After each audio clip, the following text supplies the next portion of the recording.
마태복음 맥잡기 14번째 시간 하도록 하겠습니다. 이제 마태복음 8장부터 이제 산상수훈이 모든 거 다 마치고 예수님이 산에서 내려오셔서 직접 또 제자들과 함께 유대와 사마리아와 갈릴리와 이런 모든 지역을 다니시면서 하늘의 왕국이 가까이 왔음을 표적들을 통해서 또 여러 가지 이적들과 또 말씀들을 통해서 이스라엘 사람들에게 가감없이 이렇게 선포하는 그런 내용 우리가 지금 살펴보고 있습니다. 특별히 메시아가 오시면 많은 표적들을 행한다고 성경에 기록이 되어 있고, 그래서 예수님께서 친히 많은 표적들, 마귀들을 내쫓고 심지어 죽은 자를 살리고 온갖 질병 걸린 그런 사람들 다 고쳐주시고, 뿐만 아니라 혼자서 다 일을 감당할 수 없으니까 12제자를 이렇게 만드셔서 그들에게도 거의 동일한 그런 일들을 수행할 수 있는 능력을 허락해 주시고, 그래서 이 사람들이 나가서 온 유대와 사마리아 갈릴리 온 지역을 다니면서 하늘의 왕국이 가까이 왔다, 메시아가 가까이 왔다, 회개하고 돌이키라고 하는 이런 말씀을 선포하는 거, 이렇게 이제 우리가 살펴봤습니다. 자, 그런데 이 유대인들이 굉장히 그 종교적인 사람들이에요. 그 유대인들이 가장 뿌듯하게 여기는 그런 것이 하나가 있어요. 종교 의식 가운데 하나. 그래서 뭐냐면 안식일을 지키는 겁니다. 안식일. 하여튼 금요일 저녁부터 토요일 저녁까지는 우리는 아무것도 안 한다. 이게 아주 굉장히 이 사람들에게 큰 자부심이에요. 이게 우리만 이런 일들을 할 수 있는 거예요. 진짜 안식일을 성경에 나와 있는데 글자 그대로 지키려고 하면 저희 같은 사람 하기가 사실 굉장히 어렵습니다. 이스라엘처럼 이렇게 철저하게 지키는 게 그게 어렵거든요. 그러니까 이런 걸 지키는 게 하나의 우상이 된 거예요. 우린 이런 걸 하고 다른 사람들은 못하고, 그렇죠? 이렇게 이제 되다 보니까 예수님께서 그 안식일을 하나님이 주셨을 때 그 원래 목적이 뭐냐, 이거를 잘 이해를 해야지. 율법 조문 글자에 지키라고 했으니까 금요일 저녁 6시부터 토요일 저녁 6시까지 불도 안 켜고 밥도 안 해 먹고, 그렇죠? 뭐 이렇게 하면서 그냥 그거 하나하나 지키는 거, 그건 나쁘다는 게 아니라 이런 걸 지키면서 그 안에 들어가 있는 하나님이 원래 주시고자 하는 그 의미를 이해하지 못하면 그냥 완전히 종교 생활하는 거 아니냐, 그렇죠?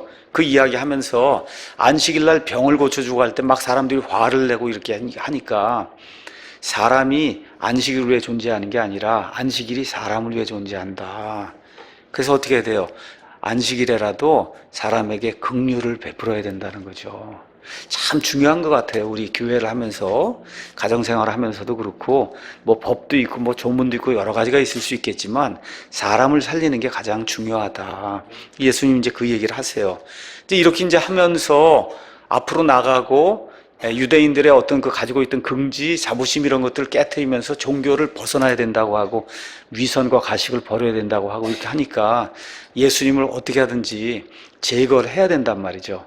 이렇게 해서 이제 들고 나온 게 뭐냐 하면, 이 사람이 병도 고치고 뭐 마귀도 내쫓고 하는 이런 모든 일이 사실은 마귀들의 통치자, 마귀들의 대왕인 바알세붑, 그 바알세붑을 통해서 이 사람이 이런 일을 하는 거다. 그렇게 이제 예수님을 거짓 비난하는 이런 이제 일이 생기죠. 그래서 왜 그런 걸 우리가 확실히 알 수 있냐? 이 사람은 안식일을 안 지킨다는 거예요. 그러니까 이 사람 안식일을 안 지키는 거 보니까 이거는 마귀에게 속한 사람이다 라고 이제 이야기하면서 예수님을 비난하는 그런 내용이 나옵니다. 자, 그래서 이제 하나님의 왕국의 복음을 쭉 이렇게 선포하면서 예수님 어디까지 가셔야 되냐 하면 십자가까지 이제 가야 되는 거예요. 기간이 뭐 2년이든 3년이 이렇게 남아있는데, 이제부터 가면서 그냥 긴장이 고조가 되는 거예요. 그냥 이 사람들하고 계속 부딪히는 겁니다. 계속. 그렇죠? 이렇게 계속 부딪히다가 결국은 예수님께서 이 모든 사람들 향해 위선자들이라고 말씀하시면서 연거푸 화가 있을지어다 이렇게 설명하시고, 그리고서 예수님이 내가 재림할 때 너희가 나를 메시아라고 인정할 때까지는 너희가 나를 다시는 보지 못한다, 이렇게 되면서 이제 십자가 거기로 넘어가시는 거거든요. 그러니까 그때가 될 때까지 이제 앞으로 마태복음 12장부터 해서 쭉 23장까지 나가는 동안에 그냥 갈등이 이렇게 그냥 증폭이 돼갖고 맨 끝에서 이렇게 뻥 하고 터지는 데까지, 그 십자가 사건에서 터지는 거예요. 그렇죠? 이러한 그 긴장과 갈등이 계속 고조돼서 올라가는 거, 이거를 저와 여러분이 여기서 이제 같이 보시면 좋을 것 같아요. 그래서 이제 12장 33절, 34절 이렇게 쭉 넘어가면서 우리 예수님이 좋은 나무가 있고 그 다음에 나쁜 나무가 있다. 좋은 나무가 있고 나쁜 나무가 있다. 마태복음 1장 1절에 가서 보시면 아브라함의 자손이시오 다윗의 자손이신 예수 그리스도의 세대에 대한 책이다. 예수님의 세대에 속한 사람이 있고, 그 다음에 여기 가서 34절 가서 보니까 독사들의 세대, 독사들이 만들어 놓은 자들이 있다는 거예요. 여러분, 독사가 말 그대로 물리면 죽는 게 그게 독사잖아요. 그러니까 이 종교인들을 가리켜서 너희는 독사의 자식들이다. 우리 이전 성경이나 이런 데 가서 보시면 독사의 자식들아, 이제 그렇게 이제 표현을 했는데, 영어로는 generation이라고 이제 표현했어요. generation. 그래서 generation이란 단어가 창세기 2장부터 시작해서 성경에 많이 나옵니다. 그래서 오늘은 generation이란 단어가 뭘 뜻하는가 여러분이 이해할 수 있도록 조금 설명을 하도록 하겠습니다. generate라고 하는 말은 여러분 발전소에서 전기를 만드는 그와 같은 기계를 제너레이터라고 그래요. 우리 자동차 안에도 그 안에 보면 전기를 만드는, 엔진이 돌아가면 전기를 만드는 그런 장치가 있어요. 그걸 제너레이터라고 얘기해요. 그러니까 무언가를 만들어내는 거, 그게 제너레이션이에요. 그래서 만들어낸 그 결과물이 제너레이션이에요.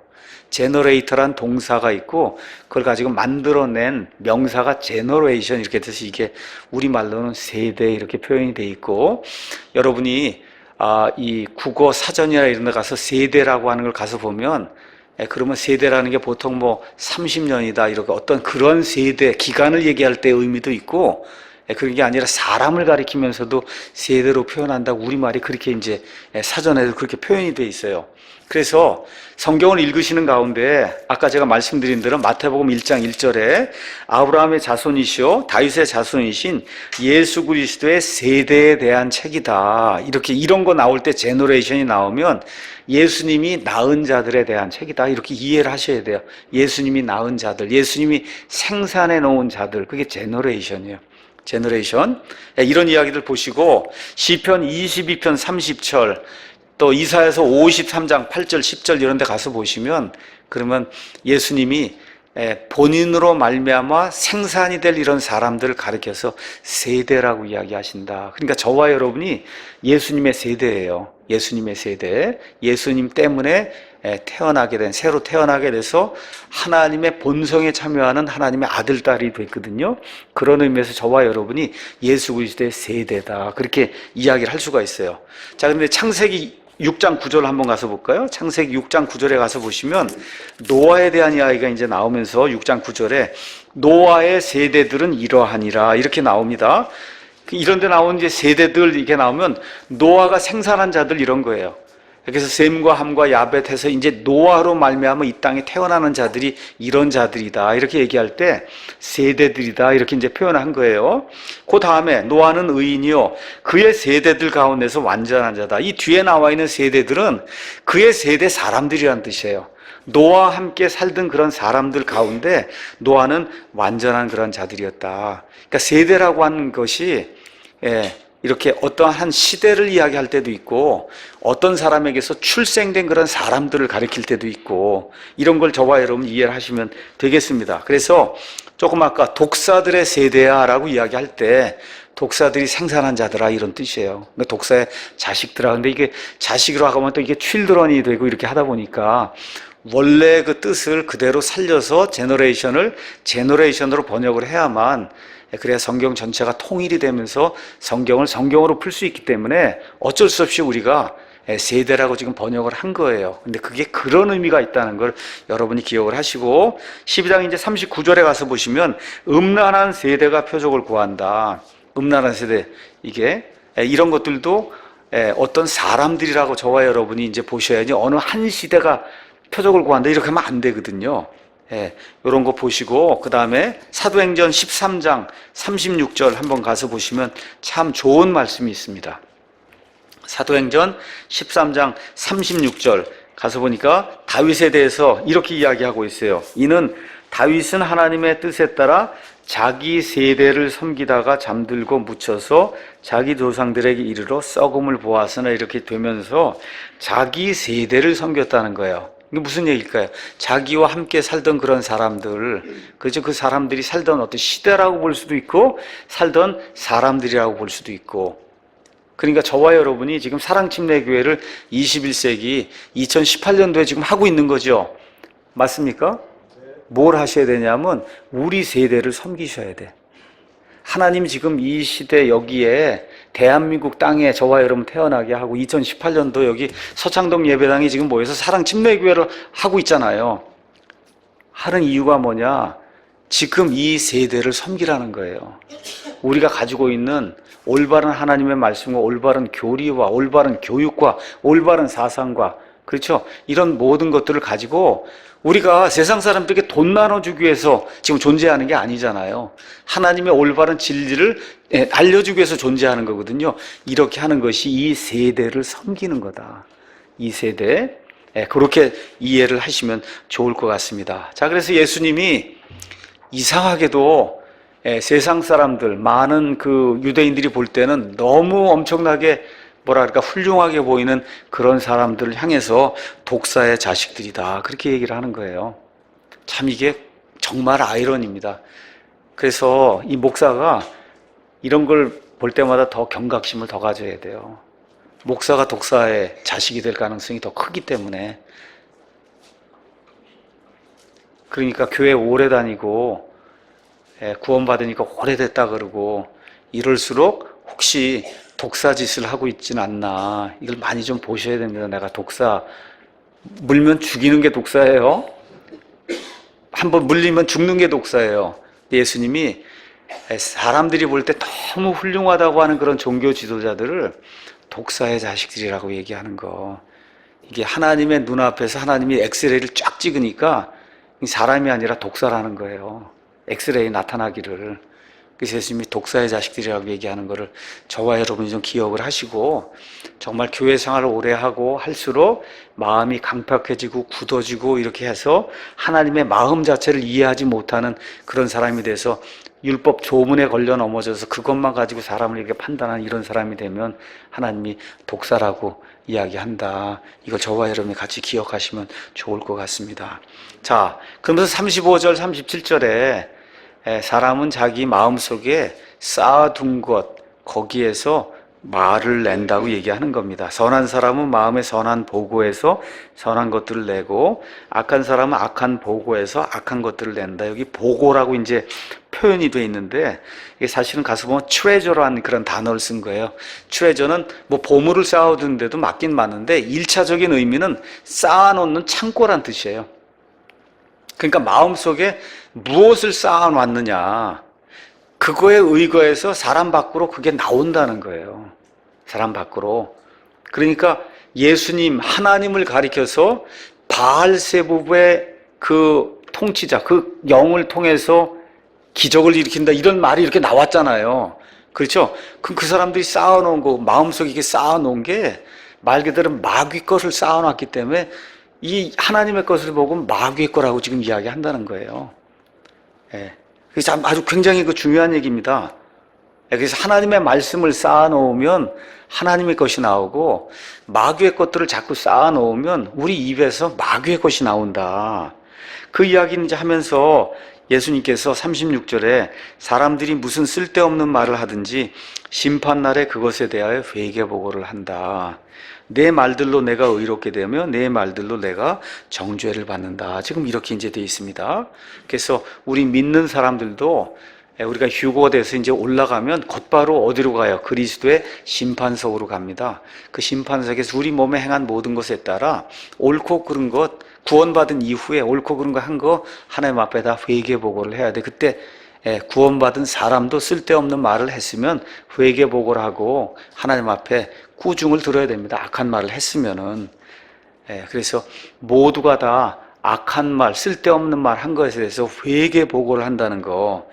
이게 어디서 나온다고요? 우리 안에 가슴 속에, 마음 속에 쌓아놓은 것에서 이 악한 말들이 나오는 거예요. 그렇기 때문에 이와 같은 것들에 대한 그 주석을 야고보서에서 3장에서 아예 기록을 길게 해놨습니다. 야고보서 제가 한번 잠깐 보겠습니다. 야고보서 3장에 이렇게 이제 기록이 돼 있어요. 내 형제라, 너희는 많이 선생이 되지 말라. 우리가 더 큰 정죄를 받을 줄 너희가 아느니라.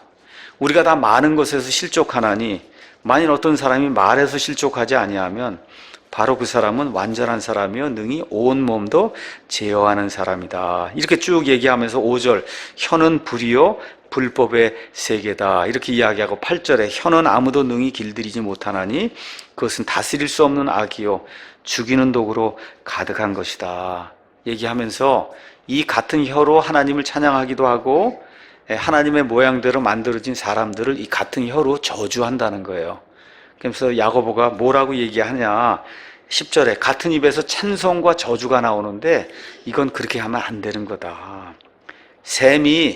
한 셈이 있는데 그 셈이 단 것을 내다가 쓴 것을 내다가 두 개 할 수 있느냐?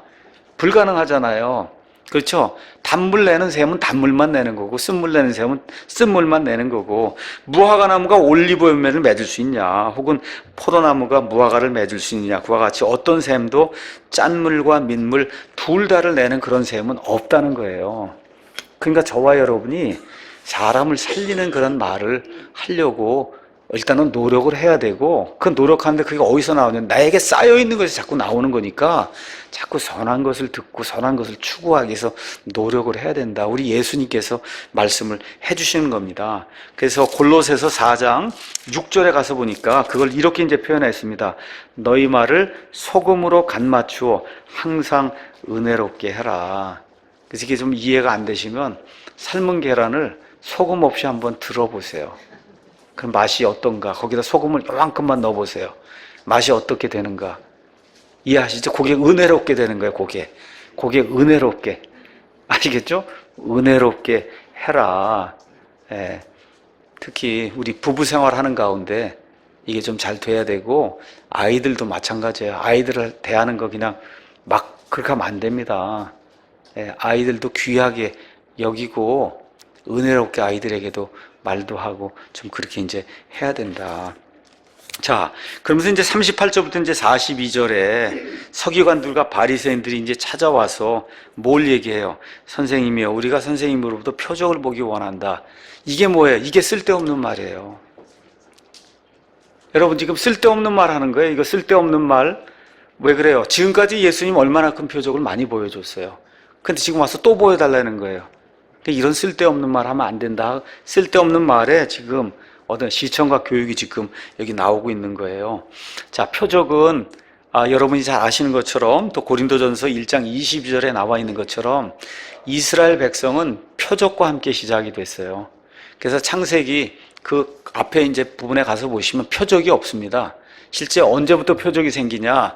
하나님이 이스라엘이라는 국가를 형성하시면서 모세를 보내시면서부터 표적이 나오기 시작하는 거예요. 지팡이가 뱀이 되기도 하고, 그렇죠? 이렇게 해서 이 물이 피가 되기도 하고, 이렇게 집어넣으니까 나병이 생기기도 하고 하면서, 그러니까 이스라엘 백성에게는 표적이라고 하는 게 하나님이 누구를 보내셨다고 하는 거에 대한 증명이 되기 때문에 국가가 출애굽부터 이제 국가가 형성이 되는 거잖아요. 시작이 되면서부터 표적과 함께 시작이 돼서 그래서 메시아가 오면 반드시 표적을 요구할 수밖에 없는 그런 민족이 되는 거예요. 그게 이스라엘 민족입니다. 자, 그래서 이스라엘 백성이 표적을 요구하는 게 어느 면에서 당연한데 지금까지 예수님이 여기 마태복음 12장 올 때까지 얼마나 많은 표적을 여기 기록되지 않은 것도 얼마나 많았겠어요. 그렇게 많은 표적을 보여줬는데 그 표적을 보고도 믿지 않고는 지금 와서 또 표적을 보여달라고 쓸데없는 말을 지금 하는 거죠. 그랬더니 예수님이 39절에 악하고 음란한 세대가 표적을 구하는데 대언자 요나의 표적 외에는 아무 표적도 그 세대에게 주지 아니하리라. 요나가 밤낮으로 사흘 동안 고래 뱃속에 있었던 것 같이 사람의 아들도 밤낮으로 사흘 동안 땅의 심장부에 있으리라. 이렇게 이제 이야기를 합니다. 어떤 세대가 표적을 원하냐? 악하고 음란하다 그랬어요. 음란하다. 이게 제가 얼마 전에도 말씀드렸지만 원래대로 이렇게 표현을 하면 악하고 간음하는 세대가 표적을 구한다든지 어덜터로스 제너레이션 이렇게 돼 있어요. 간음한다고 하는 게 뭐 실질적인 그런 간음도 있겠지만 여기 유대인들 같으면은 아버지 하나님이 남편이에요. 본인들이 아내예요. 근데 이게 아버지 하나님을 버리고 딴 신을 쫓아가니까 이게 뭐야? 하나님이 간음이라 그러잖아요. 그런 세대가 자기 남편을 잘 따르는 그런 세대는 이런 거 요구하지 않는다는 거예요. 그래서 아버지 하나님 그분을 자기 남편으로 두고 있다가 이걸 버리고 다른 신들을 쫓아가는 이러한 사람들이 간음을 행하는 거다. 이렇게 이제 그런 세대가 간음을 행하며 표적을 구한다. 이제 그렇게 이야기하면서 그 표적은 내가 다른 건 줄 게 없다. 나 자신에 대한 표적, 그건 요나의 표적만 준다. 표적이란 말이 나오는데 우리 누가복음 2장 34절 가서 볼게요. 예수님이 태어나자마자 예수님에 대한 이 예언의 말씀이 나옵니다. 시몬이라고 하는 나이가 많이 들고 메시아를 기다리던 사람, 그 사람이 이제 예수님이 성전 안에 들어오는 거 이제 보게 됐습니다. 자, 그래서 시몬이 34절에 여기 마리아와 그 다음에 요셉과 아이가 같이 들어오는 걸 보고 그들을 축복하고 아이의 어머니 마리아에게 이르되 이 아이는 이스라엘에서 많은 사람을 넘어지게 하고 다시 일어나게 하기 위해 세워졌으며 비방을 받는 표적이 되기 위해 세워졌다. 예수님이 표적을 많이 행하셨는데 예수님 자신이 표적이 되는 건 하나뿐이 없다는 거예요. 그게 뭐라 그래요? 요나의 표적. 요나의 표적이다. 표적. 자, 요나는 많은 사람들이 잘못 이해하는 게 있죠. 뭐라 그래요? 뭐 만화도 그렇고 다 이렇게 하면 고래배 속으로 이렇게 들어갔다가 그 안에서 4월 동안 살아있다가 그래서 고래가 이렇게 내보냈다 이렇게 생각을 해요.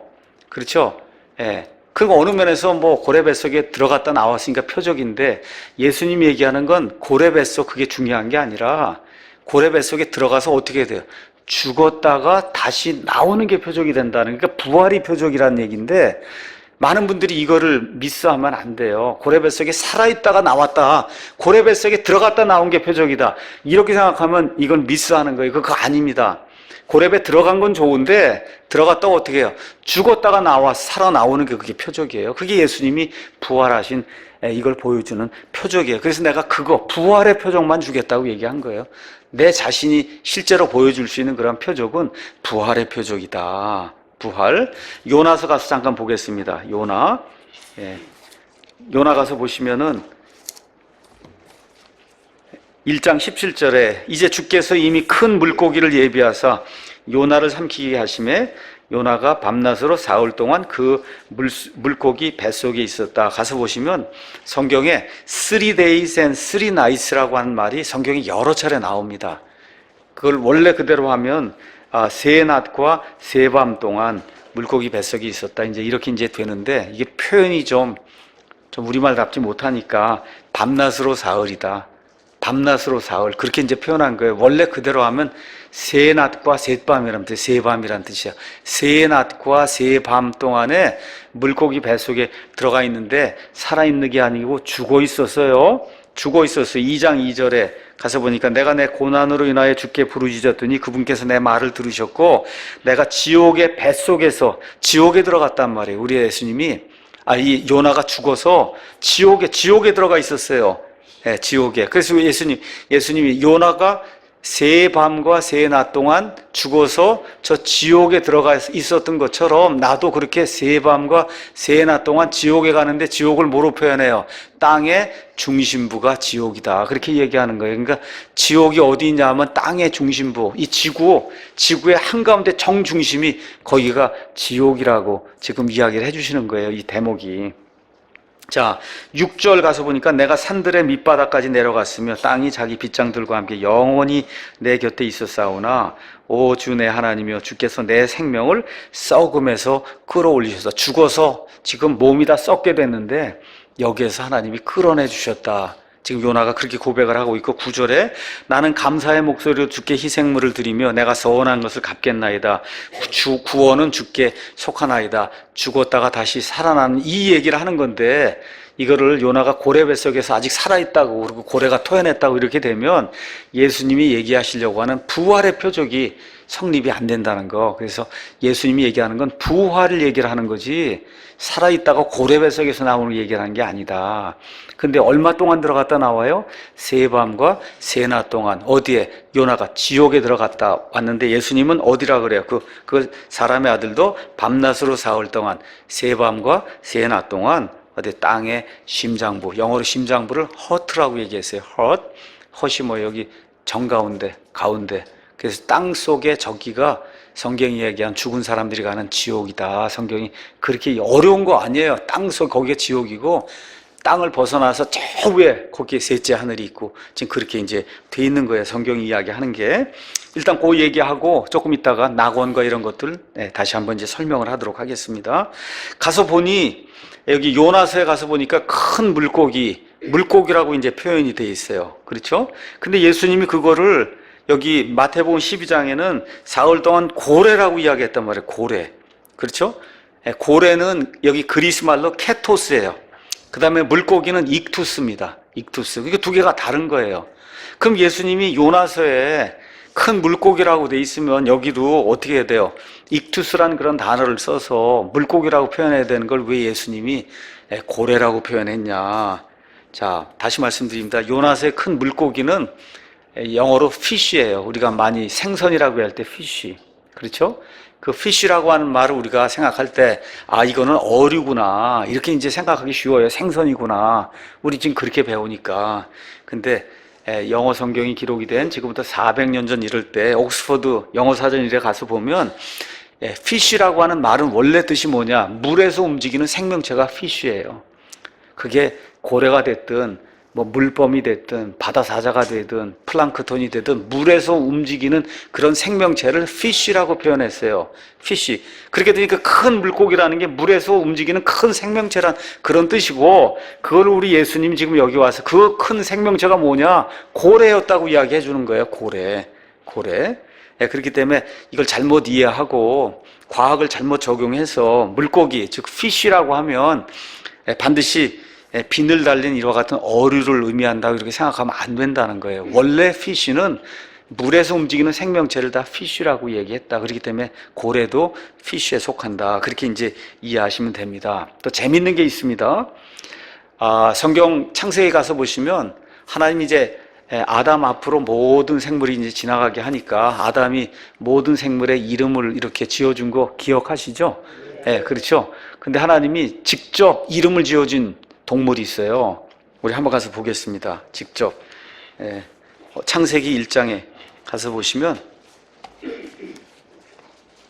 1장 21절에 하나님이 바다에 있는 것들 만드시면서 하나님께서 큰 고래들과 물들이 풍성히 낸 움직이는 모든 살아있는 창조물을 그것들의 종류대로, 날개 있는 모든 날짐승을 그것의 종류대로 하나님이 창조하시소서. 그래서 물고기 이런 것들 이름은 여기 언급을 안 하시고 그냥 물고기, 물에 있는 생명체 얘기하는데 특별히 뭐 하나만 하나님이 직접 콕 찍어서 말씀하세요. 고래.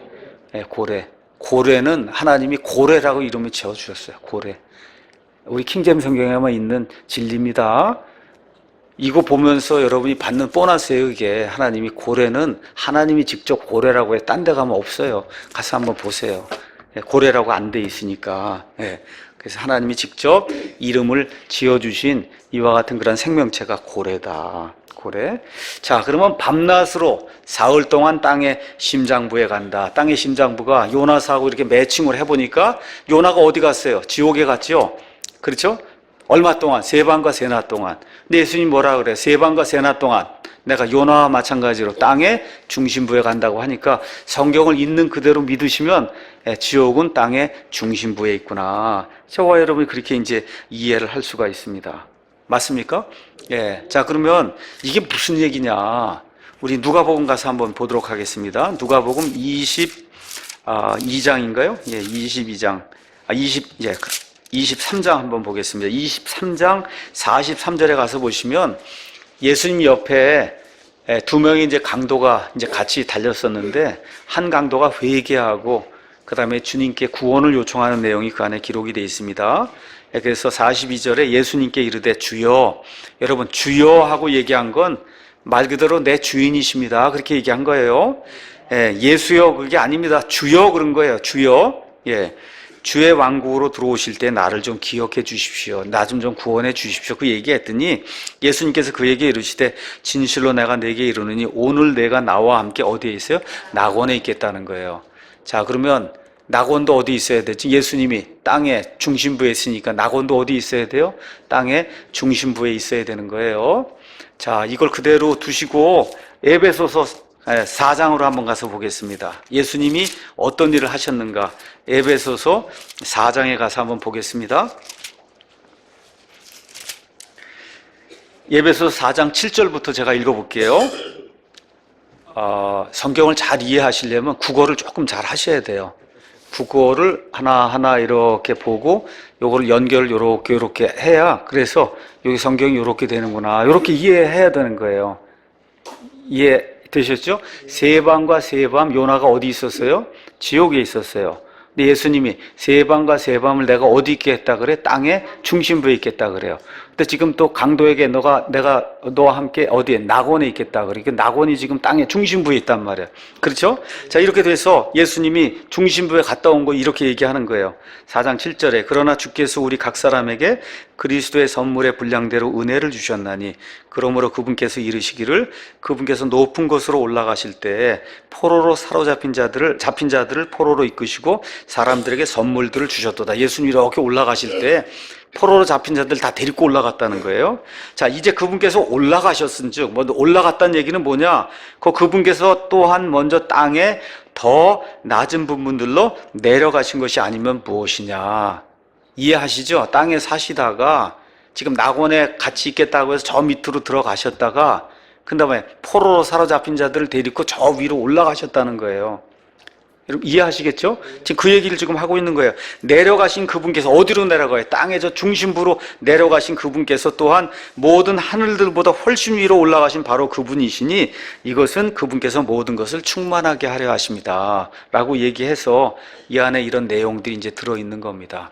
그래서 구약시대의 지옥이 어디 있냐 이런 모든 거를 누가복음 16장에 나와 있는 부자와 나사로의 실화를 통해서 하나님이 보여주셨어요. 자, 부자가 죽습니다. 나사로도 죽습니다. 그렇죠? 나사로가 어디에 가요? 아브라함의 품이라는 데 들어가죠? 그래서 아브라함의 품에 들어가요. 구약시대 이야기하는 거예요. 구약시대. 아브라함의 품이 낙원이에요. 성경이 이야기하는 낙원. 그리고 아브라함의 품이 있고 여기 부자가 여기 펄펄 불 끓는 여기 지옥에 지금 와 있는데 이 두 개 사이에는 엄청난 구렁텅이가 이렇게 고정이 돼 있어서 이쪽에서 일리 갈 수도 없고 이쪽에서 일리 갈 수도 없는 그런 상태다. 예수님 말씀해 주신 거 이해하시죠? 예. 그래서 구약 시대에 지옥, 그 다음에 여기 낙원, 이것이 다 땅 속에 한가운데 있었어요. 예수님이 죽으시고 몸은 어디 아리마대 요셉의 그 무덤에 놓이고 예수님 자체 그 혼이 어디로 가셔요? 여기 지하에 있는 낙원에 가셨단 말이에요. 낙원에 얼마 동안? 세 밤과 세 낮 동안 그 한 다음에 어떻게 해요? 부활하시면서 여기 낙원에 있는 모든 자들 다 데리고 어디로 이 낙원을 통째로 옮기시냐 하면 셋째 하늘로 옮기세요. 셋째 하늘로. 그래서 낙원이 이제는 없어요. 지하에. 어디가 있는 셋째 하늘에 가 있어요. 구약시대 모든 그 있는 사람, 부활한 게 아닙니다. 그 사람들이 낙원에 들어있는 거예요. 낙원에. 이런 상태로 돼 있어서 여러분이 고린도후서 12장 가서 보시면 사도 바울이 이렇게 체에 올라가서 어디로 가요? 낙원으로 가는 거예요.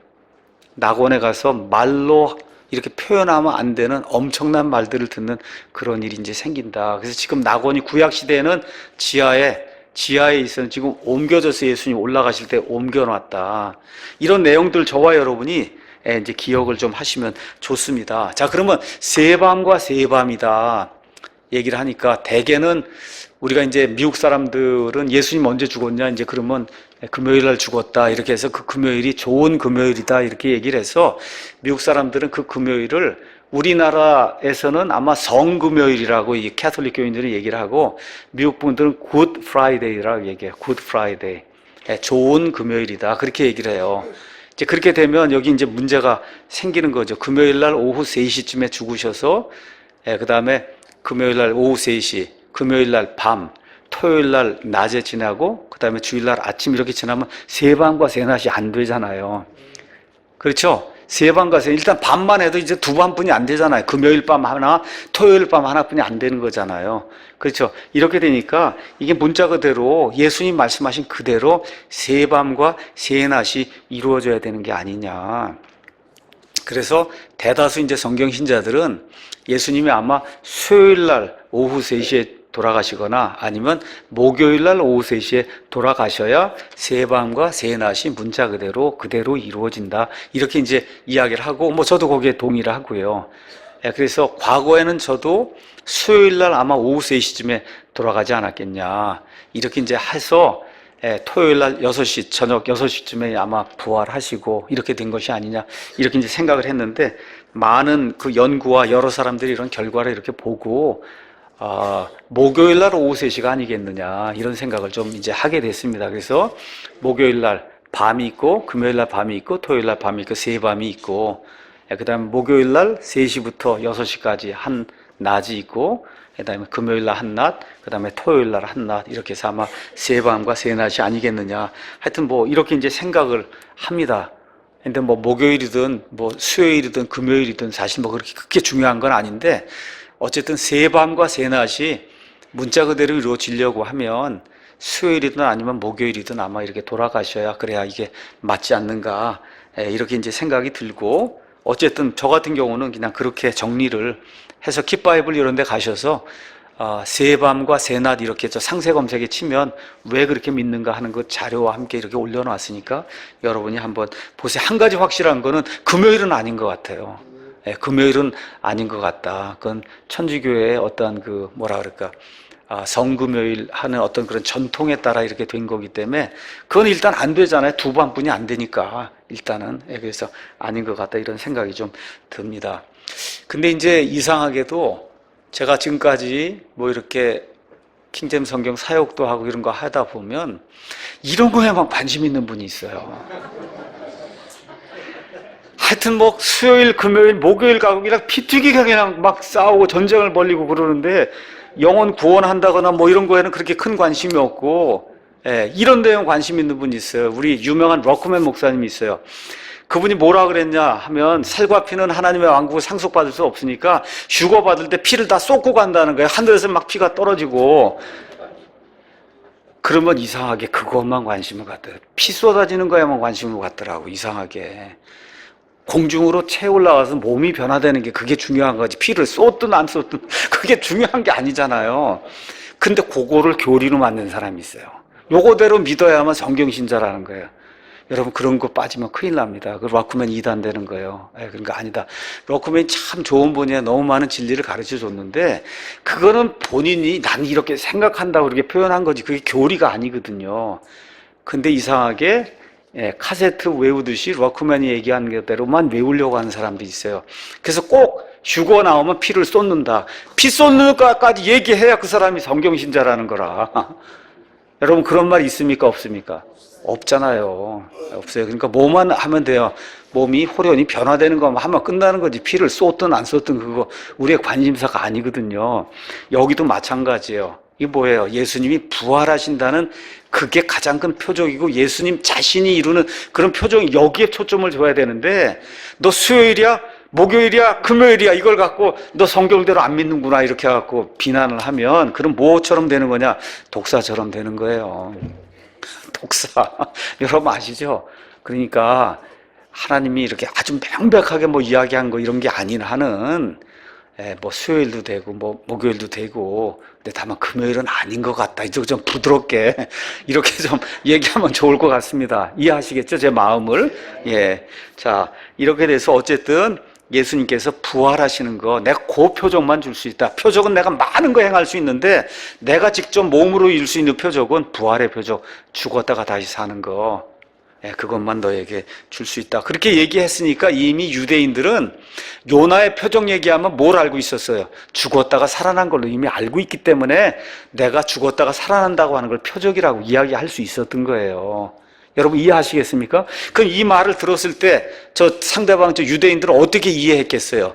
요나가 죽었다가 살아난 것처럼 이 사람도 자기가 죽었다가 살아난다 이렇게 이해를 했다. 그게 커뮤니케이션이 된 거예요. 그렇게 이해를 하시면 좋을 것 같습니다.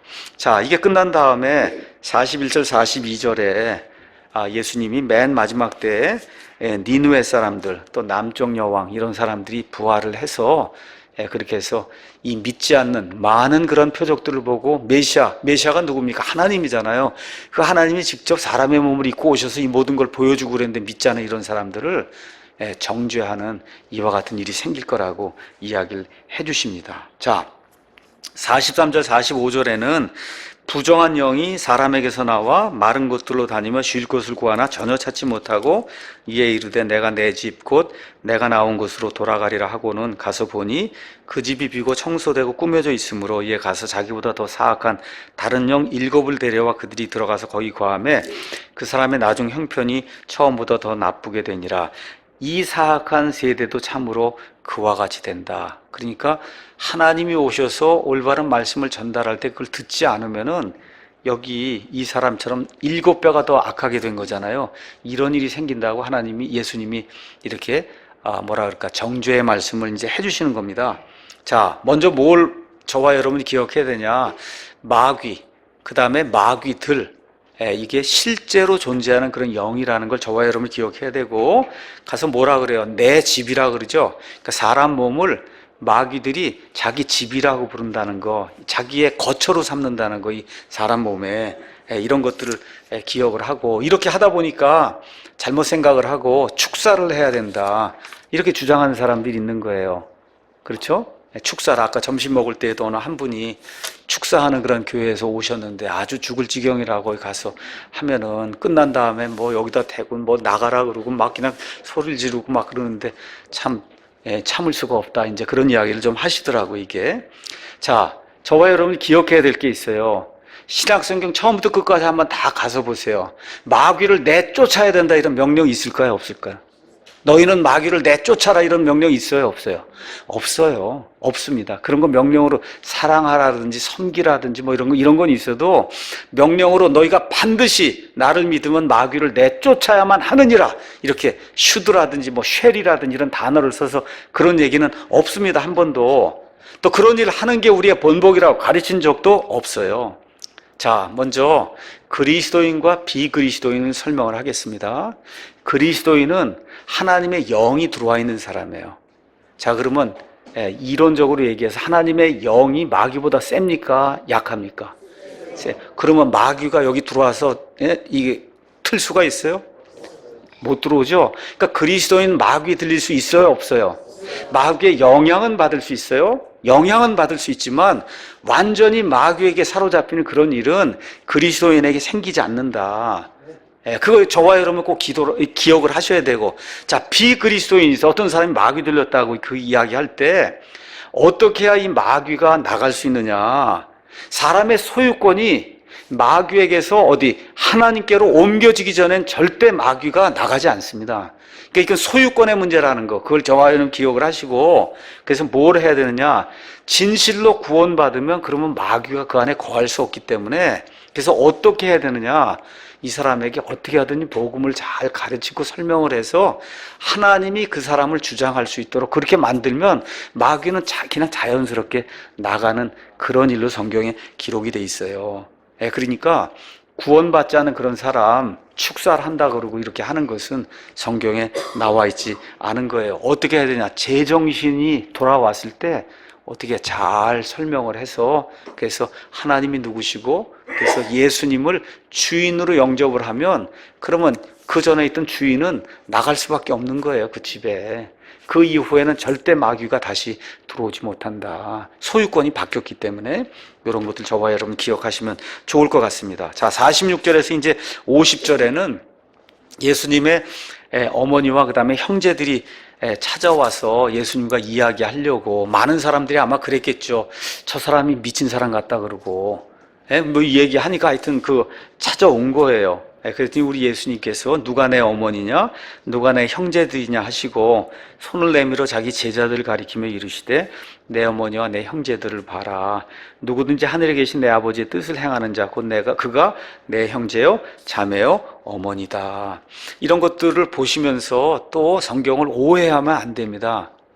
여러분, 여기 있는 마리아와 거기 있던 그 형제 자매가 진짜 형제 자매입니까, 아닙니까?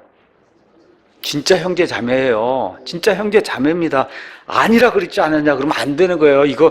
그러니까 국어가 중요하라고 그랬잖아요, 제가. 이게 여기 가서 보고 아니라 그랬으니까 일가친척 다 예수님 믿으면 다 버리고 이렇게 하라는 얘기가 아니에요.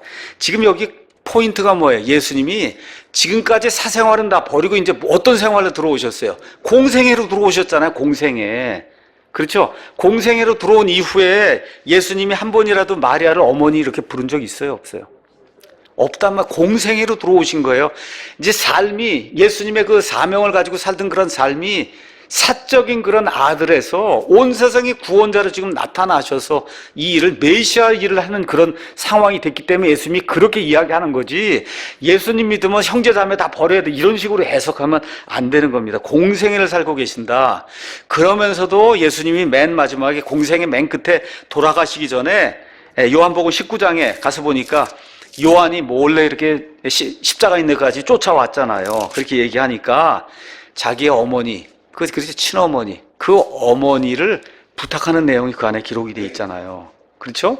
19장 26절에 그러므로 예수님께서 자기 어머니와 자기가 사랑하던 제자가 곁에, 예수님이 어머니라 그런 게 아니라 자기 어머니라, 예수님이 자기 이 어머니와 자기가 사랑하던 제자가 곁에 서 있는 것을 보시고 자기 어머니에게 이르시되, 어머니요, 그게 아니라 뭐예요? 여자요, 그렇게, 아직도 여자요, 당신의 아들을 보소서 하시고, 그 뒤에 그 제자 요한에게 내 어머니를 보라 하시니, 그때부터 그 제자가 마리아 죽을 때까지 마리아를 복양하는 그런 일이 생겼다. 이렇게 해서 끝까지 부모에게 효도하는, 그렇죠? 어머니에게 효도하는 그런 일을 보였다. 이렇게 인간의 도리도 다 한 게 이렇게 나오는 거거든요. 그러니까 이런 것들 좀 기억을 하시면서, 아, 예수님 믿는다 그래서 일가친척 다 버리고 이런 거 아니다. 우리는 공생에 사는 거 아닙니다, 여러분. 예수님처럼 공생에 사는 게 아니에요, 이거. 그러니까 그런 걸 잘 이해를 하시고 성경을 좀 읽으셔야 됩니다. 자, 이제 여기까지 왔으니까 잠깐 로마 카톨릭 교회에 대해서 이야기를 좀 하고 그리고 마치도록 하겠습니다. 자, 로마 카톨릭 교회에서는 마리아는 평생 동정녀다. 네, 그렇게 이제 이야기합니다. 동정녀는 영어로 벌진인데, 카톨릭 교회에서는 더를 붙이고 정관사 더에다가 벌진의 V를 대문자를 써서 신격화를 시켜놨어요. 성경에 나와 있는 마리아는 한 처녀, a virgin, small virgin, 하나의 처녀란 얘기지 평생 동정녀란 얘기가 아니에요. 여기 분명히 보니까 형제들이 있다고 얘기했죠. 그렇지, 형제들이 있다고 그랬어요. 마태복음 13장 55절, 또 요한복음 2장 12절, 7장 3절, 5절 가서 보면 예수님 형제들의 심지어 이름까지 나옵니다. 이름.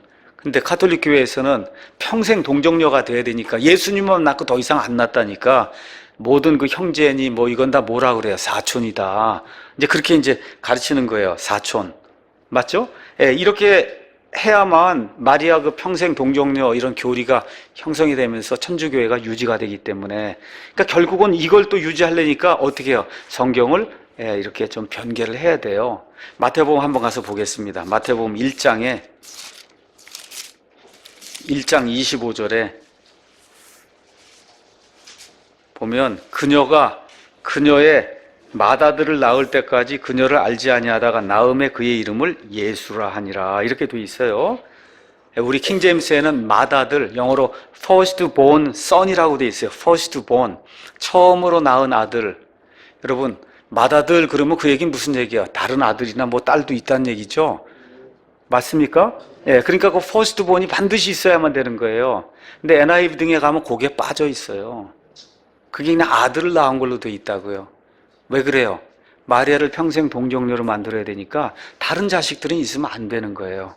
그렇게 해서 성경을, 캐톨릭 이 사본에서 나온 그런 성경들은 first born이라고 한, 맞이라고 하는 거, 이런 단어를 이렇게 제거를 하게 된 거예요. 그러니까 이게 성경이 큰 전쟁을 하고 있다는 게, 성경도 이 순수한 것과 올바른 진리를 가르쳐주기 위해서 이렇게 보존된 그와 같은 그게 있고, 카톨릭 교회에서 본인들의 어떤 교리를 이렇게 유지하기 위해서 이렇게 잘라낸 이런 그 성경도 있는 거다. 여러분이 기억을 하시면 되겠습니다. 자, 그래서 사도행전 1장 14절 이후에 가서 보시면 마리아가 이제 또 나오긴 하지만 한 번도 경배의 대상으로 나온 적이 없어요. 말씀드린 대로 공생애 이후에는 예수님이 한 번도 마리아를 가리켜서 어머니요 이렇게 하면서 한 적이 한 번도 없습니다. 참, 마리아는 참 좋은 사람이에요. 누가복음 가서 한 14살, 5살쯤에 마리아가 이제 천사의 수태고지를 받고 이제 이렇게 임신을 하는데, 한 15, 중학교 2학년, 3학년 아이예요. 그 당시에 그렇게 결혼을 했으니까 하나님의 뜻이 내게 이루어지길 원합니다 하면서 말 그대로 메시아가 출생이 되는 그런 통로가 된 거니까 아주 훌륭한 사람이야. 성경적으로 하나님을 신뢰하고, 그러니까 그 모든 그 뭐라 그럴까, 간음했다고 하는 이런 이 누명을 다 뒤집어 쓰고, 그러고선 잘못하면 돌에 맞아 죽을 수밖에 없는 이런 걸 감수를 하고 지금 예수님을 출생하는 이런 분이니까 상당히 훌륭한 그런 분이에요. 이게 존경의 대상이지만 그런데 예배의 대상은 아니라는 거 맞습니까? 예배의 대상은 아닙니다. 근데 천주교회는 예배의 대상이 돼서 마리아에게 기도를 한단 말이에요. 마리아에게 기도를 합니다. 그래서 가서 보시면 여기 제가 이제 천주교 책을 몇 권 가지고 왔습니다. 여기 천주교는 기독교와 다릅니다, 이런 책 가서 보시면 천주교 그 교리를 처음부터 끝까지 이렇게 이제 요약을 했어요. 이 안에 가서 보시면 천주교인들이 분명하게 자기들의 교리집에 마리아는 공동 구원자, 공동 중보자 이렇게 이제 표현해 놓은 거, 이렇게 이제 기록이 돼 있어요. 그래서 왜 마리아를 그렇게 섬기느냐? 천주교회에는 두 종류의 예수님이 있습니다. 하나는 아기 예수, 천주교 예수님은 두 명뿐이 없어요. 두 종류. 하나는 아기 예수, 아무것도 못하는 아기 예수.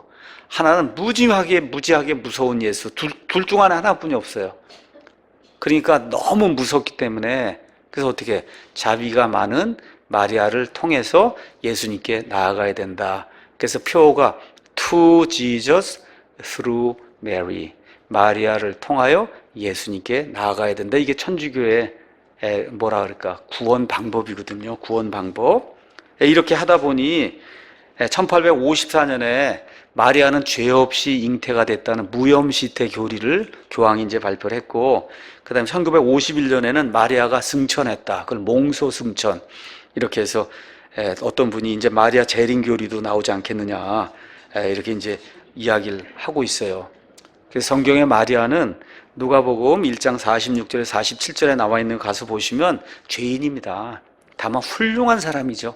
그렇죠? 훌륭한 사람이지만 경배의 대상은 아니다. 왜 그럼 마리아가 이렇게 경배의 대상이 되고, 로마 카톨릭 교회 이 우상이 다 마리아잖아, 애기 안고 있는 거.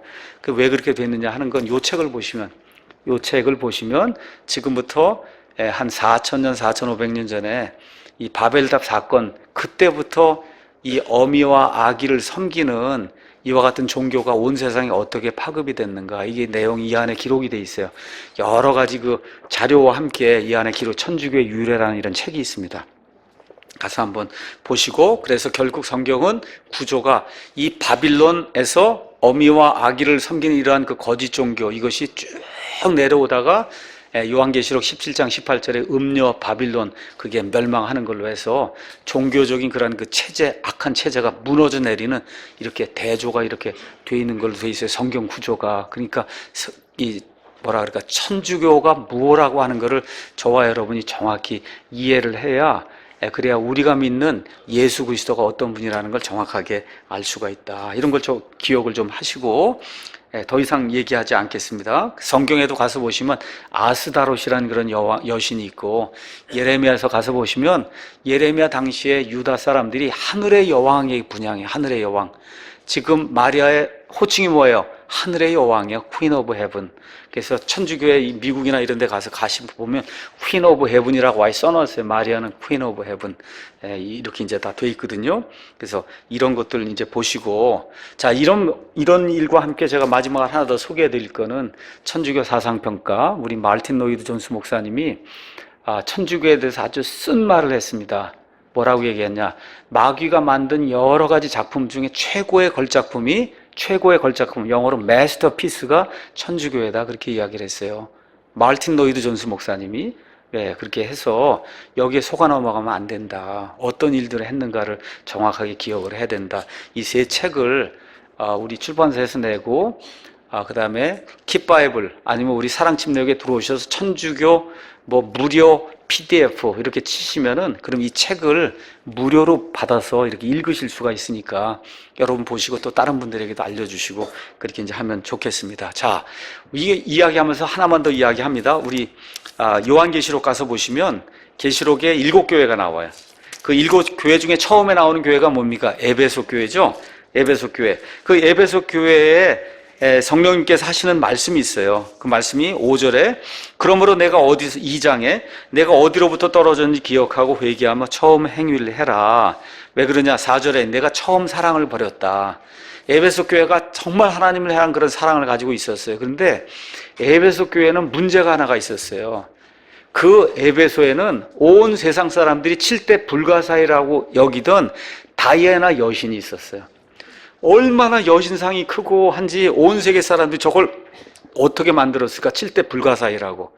이렇게 하다 보니까 여기 구원받은 사람들 안에 여신에 대한 그 과거의 그 여신을 섬기던 이게 사라지질 않는 거예요. 그거 어떻게 돼요? 결국 첫사랑을 버리게 되고, 그러면서 어떤 일이 생기냐? 맨 마지막 주후 431년에 에베소에서 캐톨릭 공회가 열렸어요. 그 공회에서 마리아는 하나님의 어머니라고 하는 여러분, 하나님이 무슨 어머니가 있어요? 그렇죠?